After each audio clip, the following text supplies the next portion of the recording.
UP की कुर्मी बहुल 40 सीटों पर पल्लवी की नजर। टूट चुका है गठबंधन, अकेले लड़ी तो भाजपा सपा की रणनीति पर कितना असर। उत्तर प्रदेश में 2027 के विधानसभा चुनाव से पहले नए समीकरण आकार लेने लगे हैं।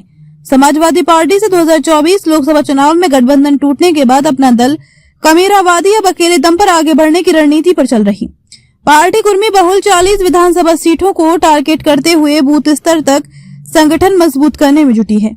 सिराथू से विधायक और पार्टी की प्रमुख नेता पल्लवी पटेल साफ कह रही हैं कि 2027 के लिए उनके सभी राजनीतिक विकल्प खुले हैं, चाहे चुनाव अकेले लड़ने का फैसला हो या किसी नए गठबंधन की राह। राज्यसभा चुनाव से उपजे सपा अपना दल कमेरावादी की मतभेद हो या लोकसभा सीटों को लेकर हुई तनातनी, कुर्मी राजनीति की बढ़ती अहमियत हो या भाजपा सपा दोनों की रणनीति, इन सब के बीच पल्लवी पटेल की 40 सीटों की तैयारी 2027 की सियासत में कितनी अहम होगी। अपना दल के आखिर प्रदेश में कौन सी 40 सीटों पर तैयारी कर रही, इन सीटों पर क्या समीकरण है, सपा के साथ 2024 में क्यों गठबंधन टूटा, 2027 विधानसभा में सपा के साथ गठबंधन की कितनी संभावनाएं।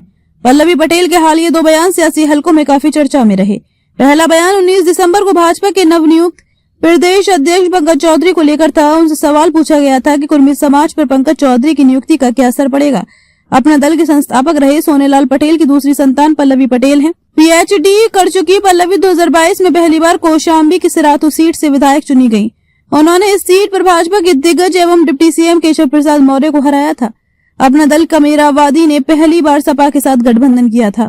पार्टी को समझौते में 2 सीटें मिली थी। प्रतापगढ़ में सोनेलाल की पत्नी कृष्णा पटेल खुद चुनाव में उतरी थी। वहीं सिराथू सीट से पल्लवी पटेल को सपा ने अपने सिंबल पर चुनाव लड़ाया था। पल्लवी पटेल जीत गई, वहीं कृष्णा पटेल को हार का सामना करना पड़ा था। 2024 में यूपी की 11 राज्यसभा सीटों के चुनाव के दौरान पल्लवी पटेल और सपा के बीच मतभेद उभरा।